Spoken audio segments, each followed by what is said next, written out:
AR kitchen மதுரைக்கு உங்களை வரவேற்கிறேன். இன்றைக்கி நாம் பருப்பு உருண்டை குழம்பு செய்ய போகிறோம். அதுக்கு தேவையான பொருட்கள் என்னென்னு பார்க்கலாம்.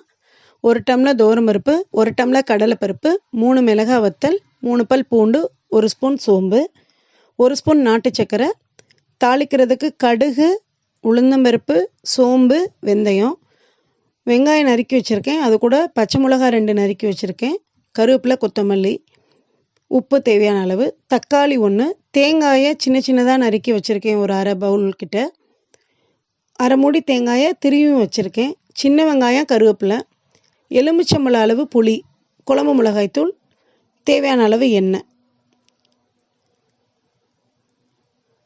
இப்போ நாம் இந்த துவரம்பருப்பு, கடலைப்பருப்பு, இந்த இதெல்லாம் எடுத்து வச்சுருக்கோம் இல்லையா, இதை இப்போ நாம் பேஸ்ட்டாக அரைச்சிக்கிறோம். இந்த மாதிரி அரைச்சதில் நம்ம நறுக்கி வச்சுருக்க வெங்காயம், கருவேப்பிலை, கொத்தமல்லி, பச்சை மிளகாய் இருக்கு இல்லையா, அதை போட்டுக்கோங்க. இது கூட நம்ம சின்ன சின்னதாக நறுக்கி வச்ச தேங்காய் சில் இருக்கு இல்லையா, அதை போட்டுக்கோங்க.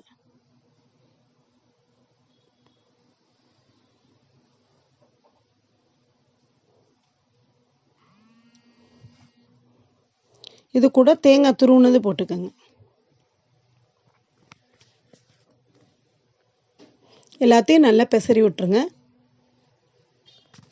நல்லா ஒன்றோட ஒன்று எல்லாம் மிக்ஸ் ஆகட்டும். இந்த மாதிரி உருண்டையாக பிடிச்சிக்கோங்க.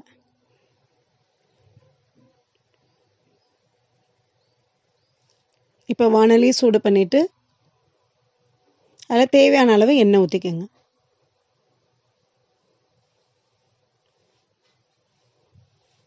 நம்ம தாளிக்க வச்சுருந்த கடுகு, சோம்பு, ஜீரகம், வெந்தயம் எல்லாத்தையும் போட்டுக்கோங்க.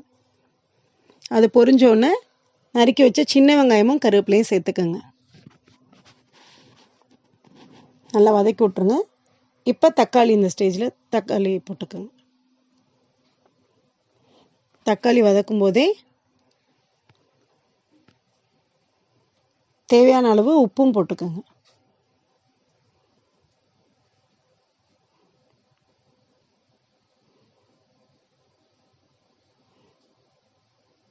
இப்போ நம்ம 1 ஸ்பூன் வெல்லம் போட்டுக்கோங்க.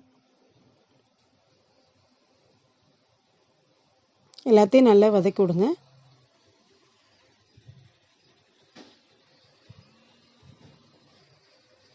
இப்போ மிளகாத்தூள் போட்டுக்கோங்க.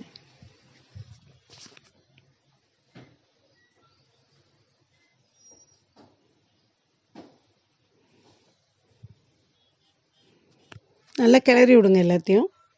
இப்போ நம்ம கரைச்சி வச்சுருக்க புளிக்கரைசலை அதில் ஊற்றிக்கோங்க.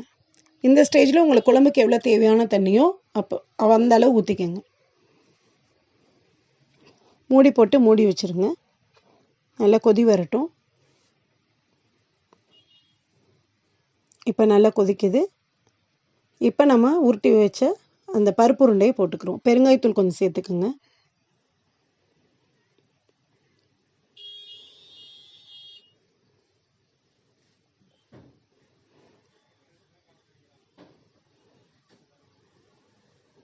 இப்போ ஒவ்வொரு உருண்டையாக எடுத்து போட்டுக்கோங்க.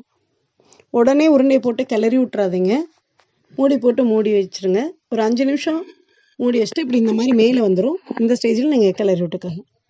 இப்போ நம்ம உருண்டை கூட நம்ம என்ன பண்ணியிருக்கோன்னா, குழம்பு கெட்டியாக வர்றதுக்காக அந்த உருண்டைக்கு அரைச்ச பேஸ்ட் இருக்கு இல்லையா, அதை நான் ஒரு உருண்டை எடுத்து வச்சுருக்கேன். இது கூட கொஞ்சம் தண்ணி கலந்து இந்த குழம்புல சேர்த்துக்குருவோம்.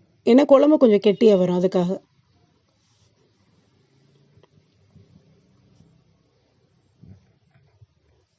கலக்கி விட்டு குழம்புல ஊற்றிடுங்க. ஒரு 5 நிமிஷம் இதையும் மூடி போட்டு மூடி வச்சுருங்க. இப்போ குழம்பு நல்லா கொதிச்சிருச்சு. இந்த ஸ்டேஜில் கொத்தமல்லி போட்டுக்கோங்க.